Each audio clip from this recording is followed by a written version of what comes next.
So, I think... I'm nervous.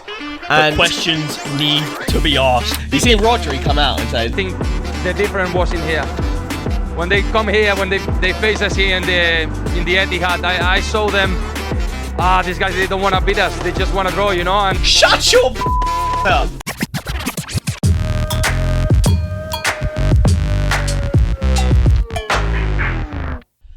Ladies and gentlemen, welcome back to BoreDraw, episode number 99. We're nearly at the big 100, and we've managed to secure it so that our episode 100 is basically right at the end of the season. We're on, I don't know, we've aligned our timetable nicely. Hope you all enjoyed the big fat quiz of the season.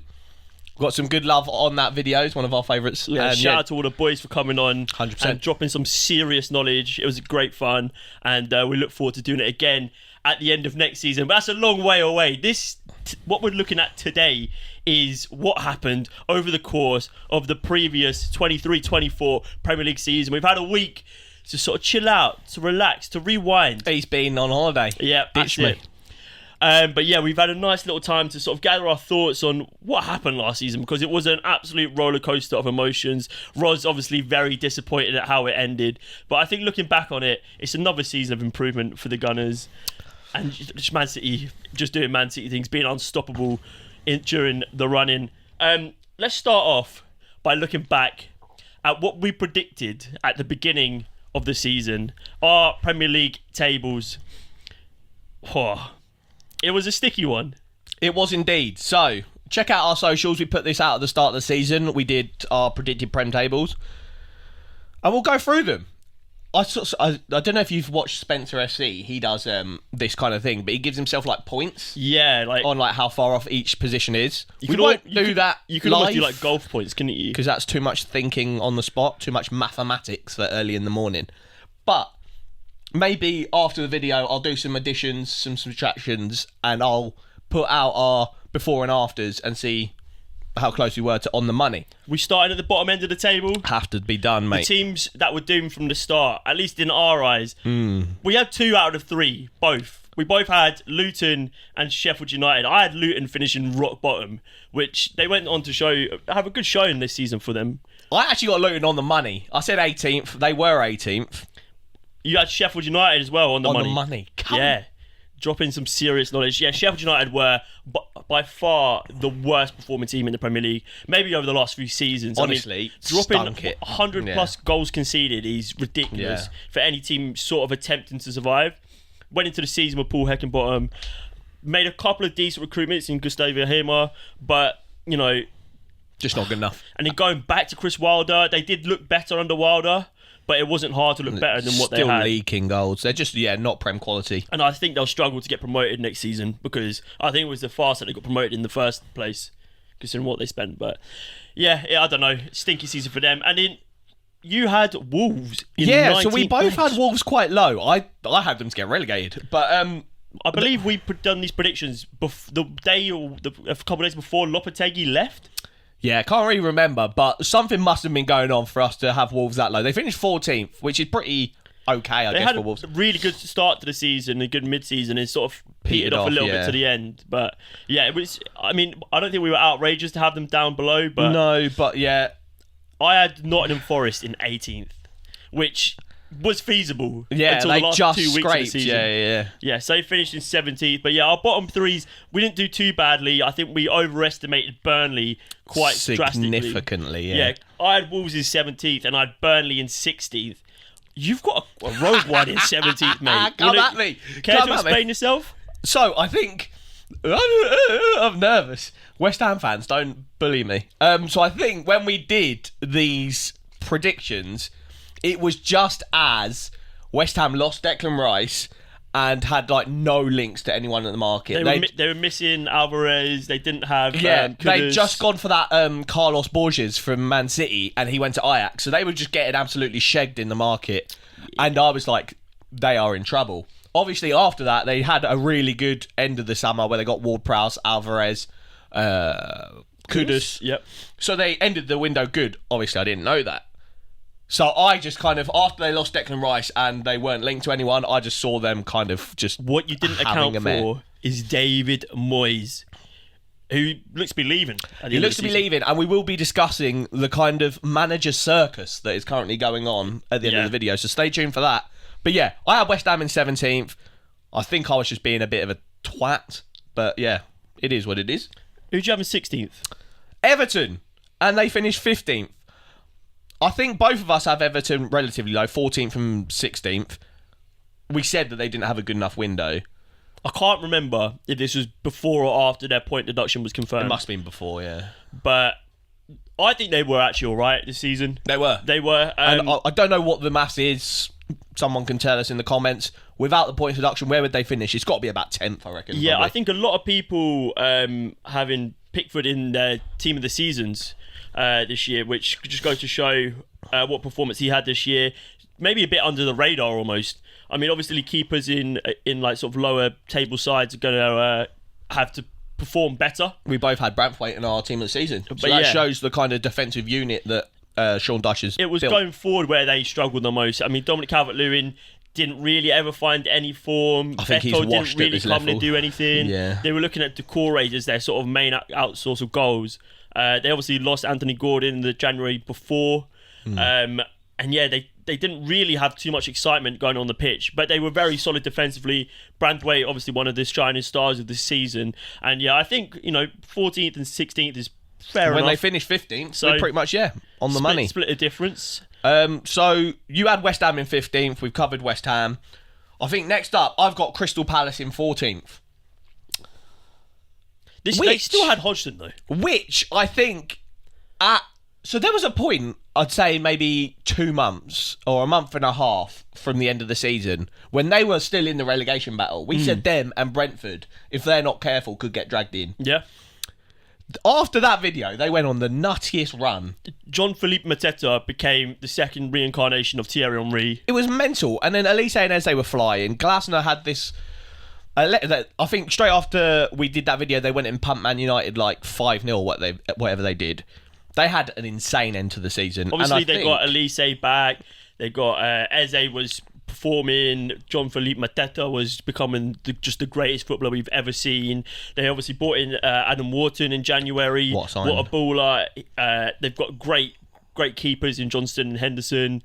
Yeah, they got 10th place in the end, which is really good considering, like I said. But prior to like the last sort of like 5-6 games of the season, they probably were in and around 14th. So yeah, they had a flying end to the season. I had them in 12th, so rocketed up the table. Not too far from where they actually finished. No. In 12th, I had Fulham. You had them in 13th. Fulham actually finished 13th, bang on the money. Bang on the money. I think they had a bit of a nothing season. Well, this was a lot Apart from they fucking took 4 points off my boys, which is a bloody joke. All I remember was at this point they had obviously lost Mitrovic to Saudi. I think there was rumours of Palhinha leaving to Bayern. And Marco Silva. To Saudi. So there was a lot of unrest around the club. And Fulham did what Fulham do best, which is perform admirably, consistently, pretty much every game. Wobie's good for them this season. They brought in the likes of Raul Jimenez as well, who done pretty decently this season. And that Muniz guy. Muniz, yeah. What a guy. Really good player. Had a purple patch around like Feb where he was like on flames. And mate. Anthony Robinson, one of the best left backs in of the season. Yeah, he's due a big move, I think. So we both in 11th had Bournemouth. They finished 12th under Andoni Iraola. He had a lot of shouts for manager of the season. Yeah, I think when we did our pre-season previews, we heaped a lot of praise on him after his move from Real Vallecano. He was one of the managers we were excited for. We said that they took a big leap moving on from Gary O'Neill, who done such a great job with them the previous season, but we were excited that they were showing such ambition, especially I think Michael Jordan just come in that summer as well. Yeah. And yeah, we sort of right on the money with that. I don't think anyone expects them to perform just quite as well as they did. Dominic Solanke obviously being one of the standouts of the season, and he's unfortunate there was so many other brilliant strikers, especially English strikers, which might mean he's going to miss out on the Euros. Yeah. But Bournemouth were one of the surprise packages of the season, and they played some amazing football. Yeah, I think if them and Crystal Palace recruit properly in the summer and keep some of their star boys, they both could be looking to have an exciting next season. We could see, I definitely see them sort of taking off and overtaking teams like Brighton, maybe. Let's bloody talk about Brighton, because they finished 11th place. We both had them finishing 8th, so they have disappointed us. Oh, drastically, yeah. It was And poor. they ended the season with Roberto De Zerbi announcing that he's leaving.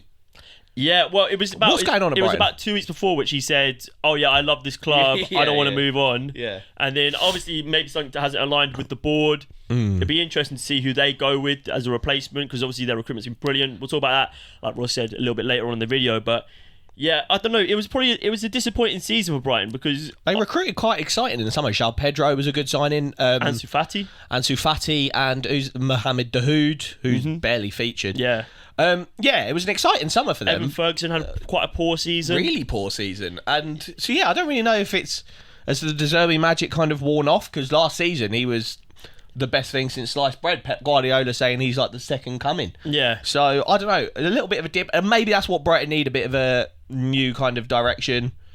Yeah, it's always going to be difficult to sort of get... to push on and keep going, especially to break into that sort of like top 6, top 8 consistently. Yeah. When you don't have the same manager for like a couple of years and your best players keep getting nabbed. So Yeah, true interesting. that. Another one that we aligned on, we both had Brentford in 10th. Another team that's disappointed us. They finished 16th. We thought they would be all right without Ivan Toney. Yeah, we must have known about the Ivan Toney thing when we did this, right? But Or yeah, did well, we? because he missed the last few games of the previous season, I think, didn't he? But it was really poor season from them. Bad, They had a bad time of injuries. Rico Henry, Aaron Hickey getting injured for large parts of the season. They lost David Raya as well. But yeah, I don't know. Mbeumo started the season in quite good form. Never got really injured, sort of yeah. managed to recapture it later on. Poor season from Brentford, not going to lie. And I think they might be one who could be in trouble next season. And Thomas Frank's being eyed up for a couple of moves as well. Yeah, there's so many manager availabilities that Thomas Frank, I could see him being, like you said, lined up for one of them, because he is a good manager, I reckon. What have we got up next? Let's scroll upwards. Well, I've got 9th place. So we both had a mare here. 9th, you've got Aston Villa. I've got 9th, Spurs. Let's talk about Aston Villa. Yeah, I mean, I couldn't see them carrying on their form from the end of last season, but they just did. Yeah. Consistency, just a brilliant manager in Unai Emery. Champions Ollie League football Watkins. for the first time in, I don't know when they were. I think my thought was that they're going to 20 go years. into Europe and have a little bit of sort of a crisis of squad depth, which never really seemed to happen. But Ollie Watkins, I mean, what a season he had. Players like Diaby done really well. McGinn, Douglas Luiz, what a player he is. Pau Torres, Carlos, Ezri Konsa, Emi Martinez had a fantastic season as well. They've just got such quality throughout the squad, and I've done them a fair bit dirty putting them in 9th place. I also did Spurs a bit dirty. I had Spurs in 9th place. I think a lot of that was Arsenal bias. But I think there was some method to the madness. I think Ange is an unknown quantity, so I just kind of did that plus losing Harry Kane and was like, they're going to be a little bit fucked. They weren't. They started the season on fire. I think they won their first 10 games or something along those lines, didn't lose their first 10 games. And everyone was saying Spurs are going to do it. Spurs are going to win the league or at least get Champions League football. No one is talking about how bad their end of the season was. Yeah, I mean, they had that game against Chelsea where it all fell apart. Romero red card. They lost, I think, Basuma and Maddison to injury. But even that, they handled like the after period okay. But, yeah, I mean, we saw them. They got the They result got a against 2-2 City. draw against City, I Yeah. think. And then they just never really recovered from that. Maddison had a bit of a dip in form. Son didn't really seem to continue his goal scoring form. I think, Maddison, the whole thing is pants. He was rubbish. But I think the grander thing is Ange getting a little bit found out now. And people... One trick pony, maybe. Maybe. One way of playing. We'll have to discuss that in our next season previews when we talk about Spurs. But yeah, I think Spurs, I said 9th, did them dirty. You had them 6th, so you're pretty much bang on the money. If we go upwards a bit, 7th, you've got Newcastle. I had them in 6th. They finished 7th. So we both kind of just expected them to not get Champions League football again, to kind of... Another team where we probably predicted that the Champions League football might take it out of them, and we were pretty much bang on with that. I mean, we saw the state of their squad at parts of the season. got I think only fucked. Man United had a worse injury table than them at the end of the season. But yeah, maybe it was a little bit too much too soon. I think overperformance in the initial season. Champions League proved a little bit too much, and I think 7th place is where we expect them to be. I think European competition, it might be a stretch too far for them at the minute, but they've got places to go. Obviously, they're going to be come good eventually. They've got enough money behind them. They've got sound heads. I know they're losing their sporting director. And they've got to make some sales this summer, which could be interesting. Bruno Guimaraes' release clause of 100 million is active for only the month of June. And then post-June, it's back in Newcastle's hands. But Isak's already been eyed up for moves to other Premier League teams, potentially Arsenal. But yeah, I mean, they've had a fairly alright season after what looked to be a very I think they'd take turmoil. Europa League football because they could have a decent run in that. And they had like you say, injuries. I mean, Nick Pope missed the last part of the season. Man? Anthony Gordon came really good though. He done a number on both of us. So I think they got Conference League. I don't know what they've got. We've changed our mind on Anthony Gordon, which is a big baller, mate. Yeah, big baller. Right, Chelsea. Let's talk about Chelsea. You had them finishing 5th. I had them finishing 7th. They actually finished 6th, so we split the diff again. I expected more from Chelsea after their pre-season showings, and the season just started horrendously.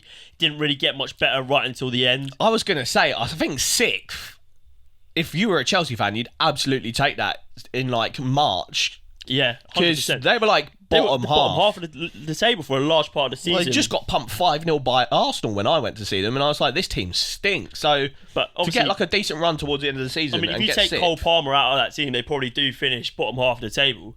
He had an outstanding season and such a poor team. And obviously now that they've let go of Mauricio Pochettino after what appeared to be a very strong end to the season. Yeah. So it'll be interesting to see how they go on. But yeah, I think probably 6th place is about where they were due.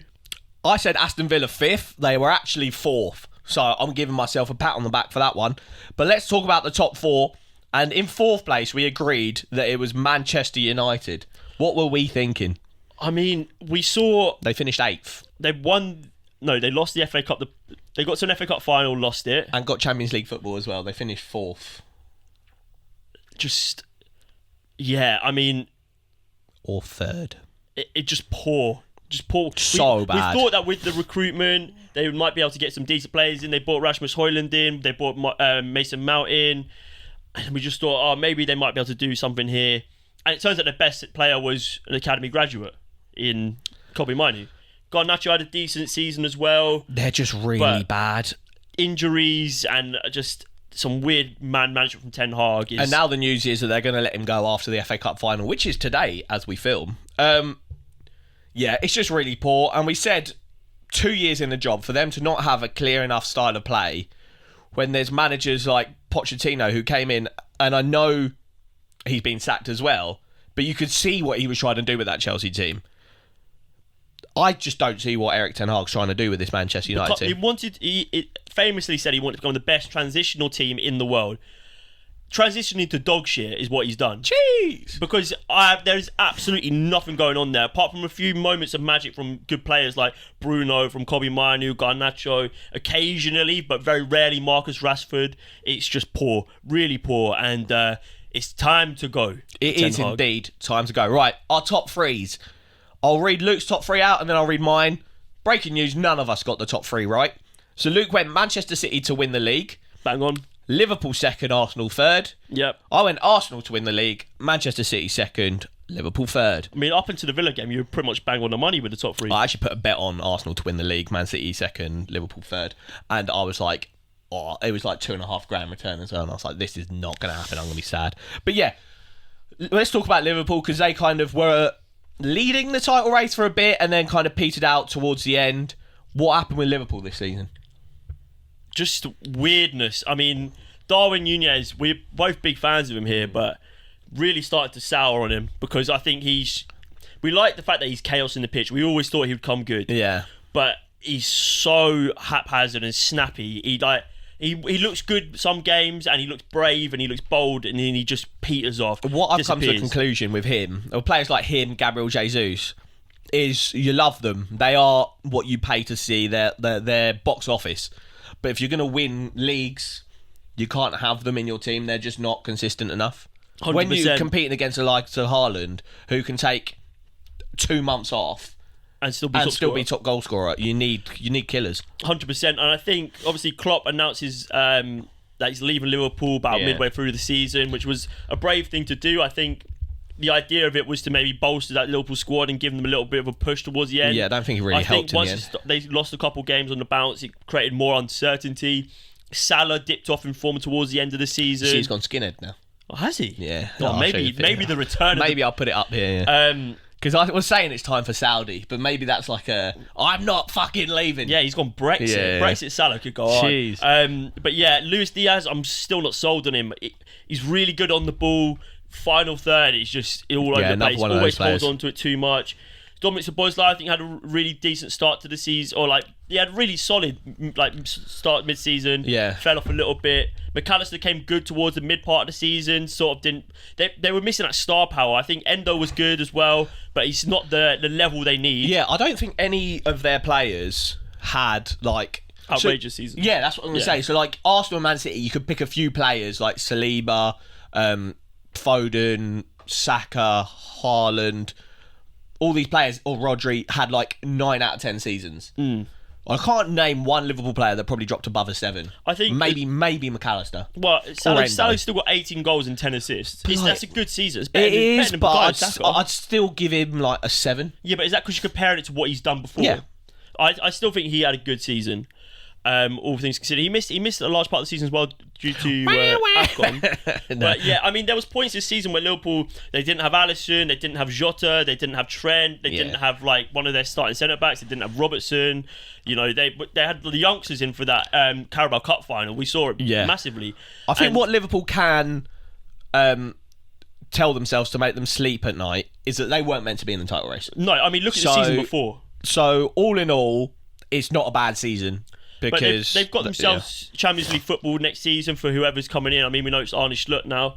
It'd be interesting to see how he does. I think it's going to be a lot of change for Liverpool this season. We might see a few big departures in the likes of maybe a Nunez, maybe a Salah, maybe even a Trent to Real Madrid or something. Maybe Van Dijk. It'd be interesting to see. So, but yeah, I think top 3 we always had them there or thereabouts, and they put up a good showing. I think 100%. They were all right. Arsenal. It was not to be. I think we always knew it was going to be tight. Well, maybe not me. I thought Man City were going to run away. Yeah, you had Arsenal in third. That's so rude. I mean, there was a point where they were. Yeah, but what I like about this Arsenal team now, and you see it from the fact that we have the best defensive stats in world football right now, is that even if... So we used to just play teams and win off moments and kind of just talent, but now we don't even need that. Just suffocate teams. We just, even on our bad days, we just concede nothing. I didn't know how to word that. You could see the cogs in my brain turning. Yeah, I mean, on our bad day, immediately you're still shut teams down. You're still not scoring. I think what bit Arsenal in the backside was when they went to the Etihad and they didn't go for it enough. Because I think at that point they were still the better team. I hate this narrative. You see Rodri come out and say the moment that they came to get a draw, we knew we were going to win the league. Shut your bitch ass up! But you didn't really show anything at the Etihad. We had better chances. We had a higher XG, and I don't like XG, but we had a higher XG that game. Yeah, but imagine if you had done that for 90 minutes. If you had put the pressure on them. Shut your bitch ass! Because that is the defining point of the season. If you take that and you come away from the Etihad with 3 points, the season's over there and there. But then you left that little bit of doubt where you might have an odd game against the Bournemouth or Everton or Fulham or whoever. Villa went and trounced you 2-0. Well, that's where the league was lost. Aston Villa 2-0. We lost twice to Aston Villa and we lost and drew to Fulham. That's where we lost the league. Not a fucking 1-1 draw, a 0-0 draw at the Etihad, and we beat them at the Emirates. You sit up deep, you defended well. I mean, we defended well because we're the best defensive team in the world. But build on that. Be brave, man. You're not going to win Premier Leagues if you're not brave. Shut your... Nah, I mean, you see where Rodri plays for Man City. Half the time he's playing as a 10 because he's so far up the pitch because they're brave, and you do that against every team apart from your title competitor. Don't want to hear it. But yeah, all in all, good season for Arsenal. And like you said at the start of the video, it's a season of progress again. But questions need to be asked. So I was talking Where are the trophies? Yeah, the tangibles. No one will remember the 2 seasons you finished second in True 10 that. years' time, but they will remember the fact that Man City picked it up, the Premier League trophy, 4 times in a row. I had that bang on the money again. Yeah. It was a brave prediction from myself. Predicting Man City to win the league is never a brave prediction. No, obviously, Man City, well, you knew we were going to be there or thereabouts. You went with your heart.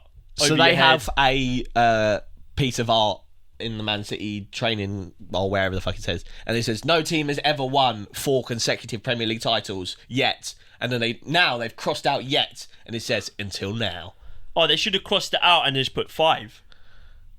What do you mean? No one has ever won 5 Premier League. Oh, so they just keep doing Yeah, it. so they're just narrowed to next season now already. I fucking hate Man City, man. They have ruined football. I mean, we might hear something over the summer about the 115 charges. It'd be interesting. so.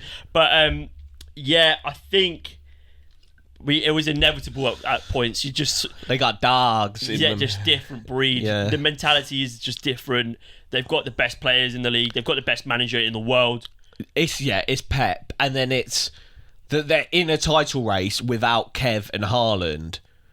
Like, they're still in the Yeah. title race, and then the moment Kev and Haaland are back, it's like, well, how do you compete? I mean, Phil Foden had a fantastic Yeah. end to the season. He's Josko finally Gvardiol stepped came up. and he was fantastic towards the end of the season as well. Because at the start of the season, I remember dabbling with the idea that Foden needs to leave to spread Well, his wings. we said this. Like, if he goes to a team like Cole Palmer did, Yeah. and becomes the main man, the only man, he's going to be different gravy. But you can't turn down titles. I mean, Scott Carson is laughing now, isn't he? Yeah. I don't think he gets anything for it because he's not made a single. I think he's made 1 appearance in like Yeah, he just 4 gets years. photos with the And trophy, he's got a new deal as well. What a guy, yeah. Brilliant. But yeah, interesting end to the season. Obviously, came down to the very last day. There was a little bit of jeopardy when West Ham when Arsenal scored to make it 2-1, and then West Ham scored to make it 3-2, but then it was disallowed. Yeah, I don't know. That could have overhead kick though. I had no hopes. You were never really worried, were you? No, especially I mean, when fucking Foden scores a banger in the second minute Yeah. of the game. I was like, that's it, mate. Yeah, but it was different. Right. So yeah, that was our Premier League predictions and how they all panned out. Let us know your predictions and I don't know. How did your predictions get on? Yeah. How did your predictions get on? We're going to look at the awards that were given out and kind of give you our thoughts on them. And then we'll, like we said, talk about the managerial circus. Yes. So, player of the season went to Phil Foden. I think it's fair enough. I think he was probably the best player throughout the season. I think 19 goals, 8 assists. his highs, the stats. I think Ollie Watkins obviously had better stats than him, Ollie Watkins did have better stats. but I believe that Phil Foden was on the pitch with the eye test the best player of the season. And it's exciting because we're going into the Euros where he should very much be our main man. I don't know if he should have won player of the season. I agree he was the best Man City player, and normally you give player of the season to the best player in the best team. Yeah. So I see why they did it. For me, it but was I think it between should have been him Ollie Watkins. or Cole Palmer. So Cole Palmer won Young Player of the Season with the stats of 22 goals, 11 assists, so more goals and more assists. In less appearances and in a worse team. So there is something there. Has Foden just kind of got because he plays for Man City and they won the league award? I think he, just with the eye test, he was unplayable at times. I do agree. And then we've also got to throw Ollie Watkins, who I think should have won Player of the Season. Yeah, Ollie Watkins, unbelievable. So he finished 4th in the goal race with What, 19 joint third, goals. yeah. So yeah, with Foden, same amount of goals. But he won the Playmaker Award with the joint most fourth, yeah. assists, 2 clear with 13 assists.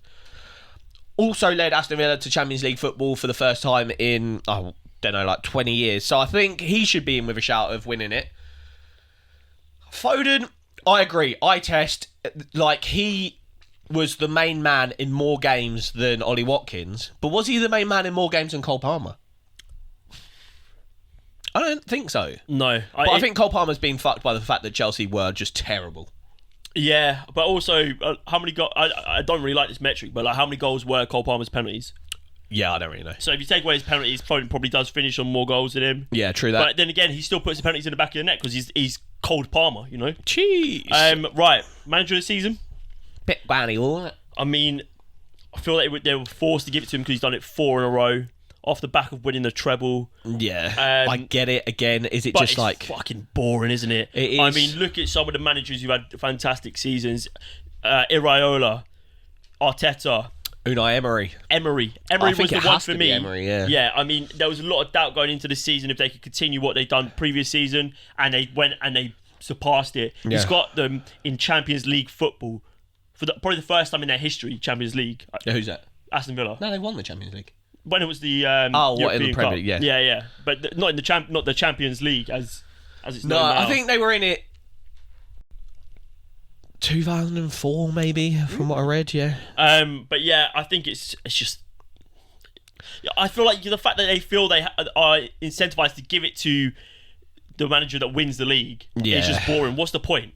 Yeah. They've already got a trophy. Give it to someone else. Yeah. Young player of the season, Cole Palmer, fair dues, mate. I think he was quality. Signing of the season as well, in my eyes as well. Yeah, true that. Haaland Golden Boot, boring. Golden Glove, Raya. He was pretty clear as well. Yeah. 16 clean sheets. Next was Jordan Pickford with 13. Bern Leno 10. Edison 10. It was a bad Golden Alisson Glove all race. the way down there in 8.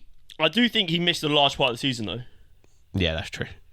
But yeah, I don't know. Just Raya was fantastic. Raya's clear, mate. After what was Very a good. controversial signing, a dodgy start, and I think he was fantastic. And then, like we said, Player of the Playmaker Award, Ollie Watkins. I think Ollie Watkins is outstanding.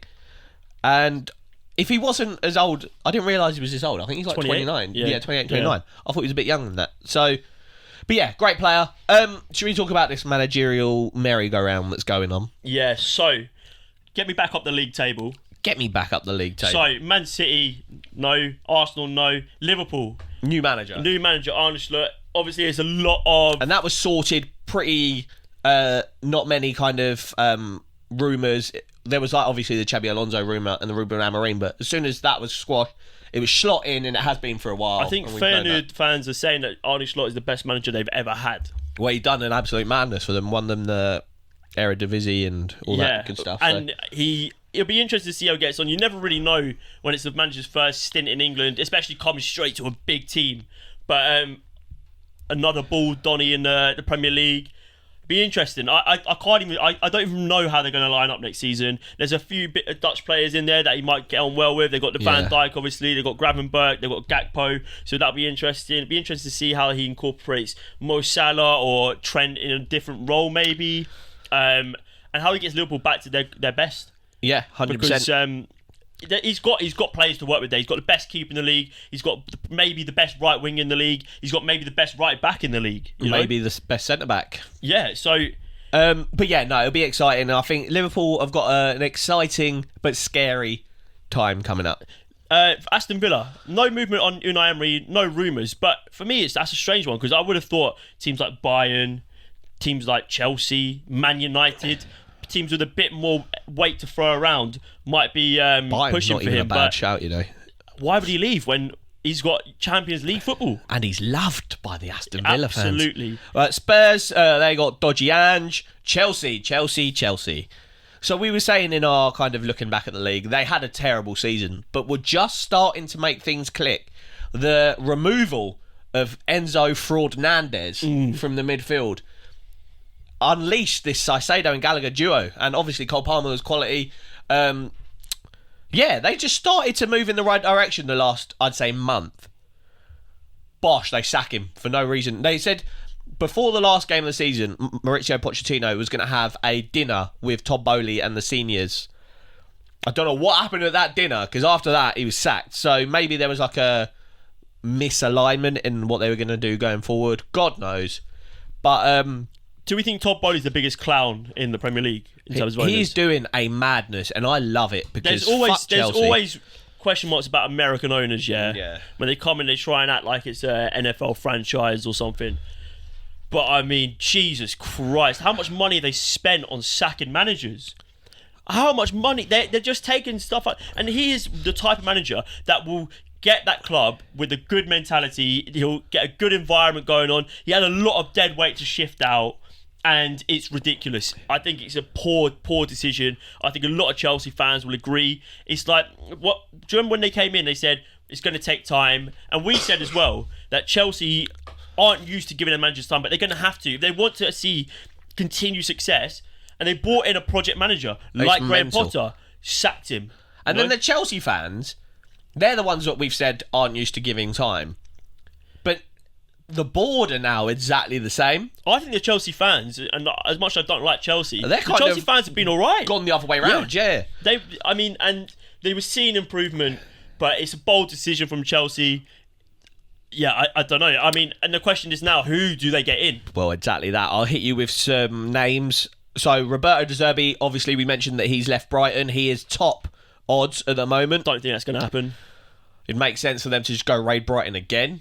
But who knows? Maybe reunite him with Caicedo would be nice. So, the other names I've seen are Maresca from Leicester, which I think's poor. I don't think he done a great job. Another ball done. Yeah, but I don't think he done a great job. That Leicester team should have fucking walked the league. And the end of the season was bad, yeah.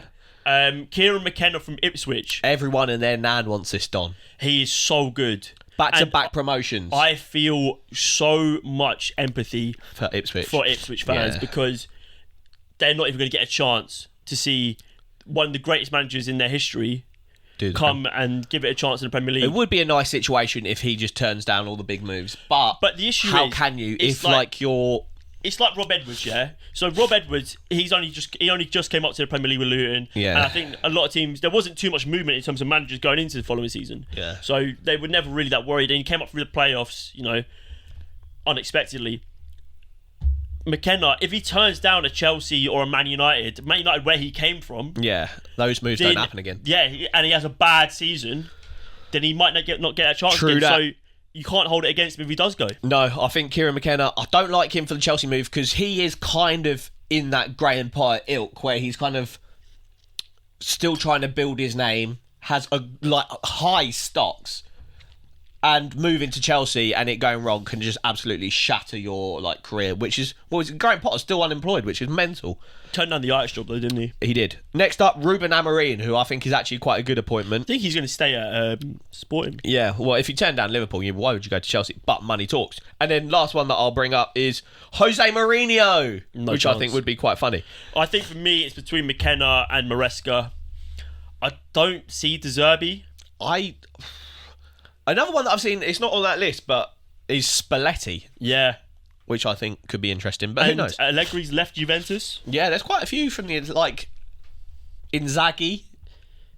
He's doing really well at Inter. AC Milan managers leaving Pioli, as well. yeah, but apparently he's crap. But yeah, I don't know. Interesting times at Chelsea. Chelsea fans, let us know in the comments. I feel like Chelsea need a manager with this is me aura, who's going to go in there and become the dominant force. They want a manager like 06 Jose. Yeah, who doesn't take any shit. Yeah. And I think Todd Bowley came out and said he wants a manager who's going to challenge Arteta and Pep. Are you joking? You clearly don't understand how this works, mate. You've got big issues going on inside your dome, son. Yeah, 100%. Newcastle sticking with Eddie Howe. I mean, but that's a weird one because mid-season we're talking, is it time for a change? Is it time to go big, go get a Mourinho? Yeah, I think it was injuries. I think they had a bad season. Mate, but I don't think they've got the movement to do all in all, I think Eddie Howe, for where they are, their level right now, 7th, he is fine. They don't have the movement financially to go and get another manager.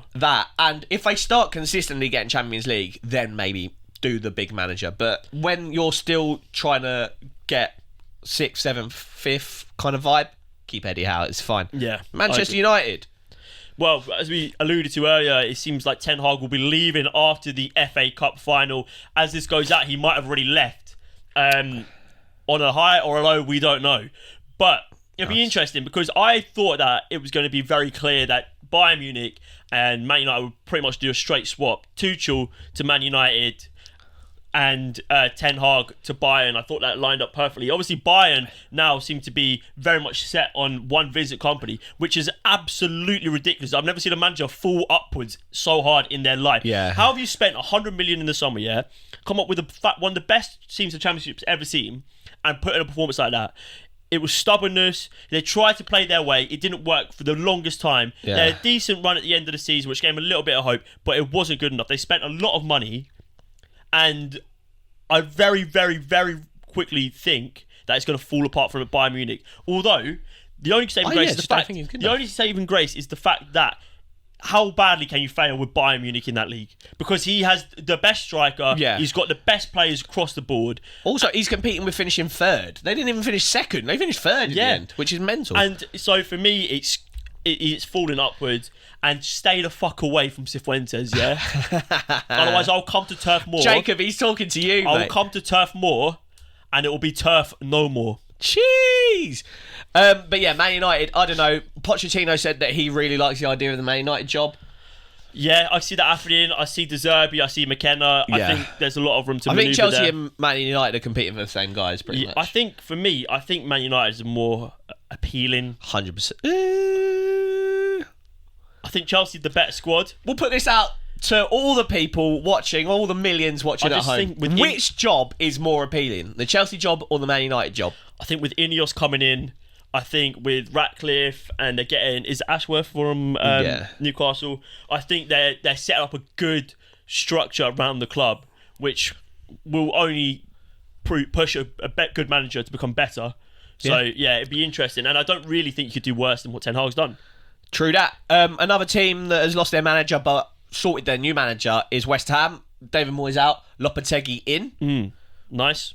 Yeah, I don't know. Lopetegui, I think he was done a little bit dirty during his time at Wolves. I think he is a good manager. Yeah. And West Ham fans have been crying out for a bit more of a progressive... It's very easy just to remember how the Premier League went, but you got to look at all of the he's got a good CV. Yeah. I think that's good. Glasner at Crystal Palace, quality. Brighton, no manager currently. Who? So they want McKenna. And I think that would be a good next step for McKenna. I think that's the ideal next step, but I don't see it getting better anytime soon for Brighton. Maybe Graham Potter back, Yeah, but don't hate that. is it too late? Have bridges been burnt? Yeah, could be. Bournemouth, still got Iraola, good. Marco Silva at Fulham, good. Gary O'Neill at Wolves, good. Sean Dyche at Everton, good. Seen Sean Dyche being touted for Man United jobs by a few fans. Come on. I'd love that, though. Why not? But I mean, like... Why not? We're talking about...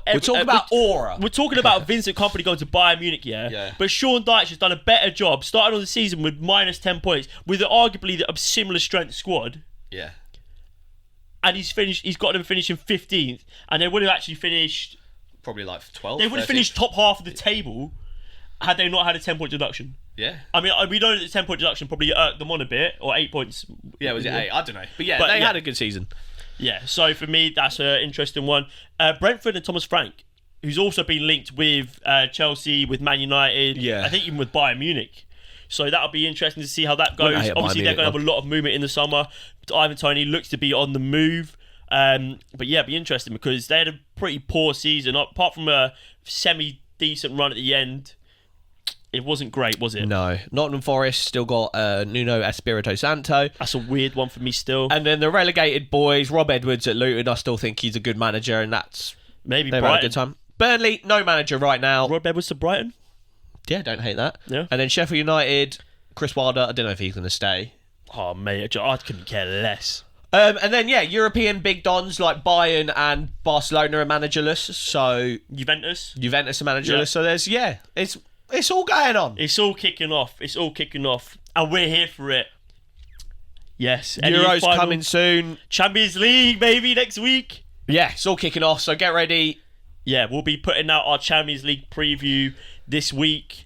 So stick around for that. And then we are moving fully into the bombardment that is our Euros content. It's going to be coming quick. It's going to be coming hard. It's going to be coming fast. Why you come fast? Nice. But yeah, guys, make sure you are around for it. If you do want to go cop yourself some cheeky football garments for the summer, look out for Valencia top, mate.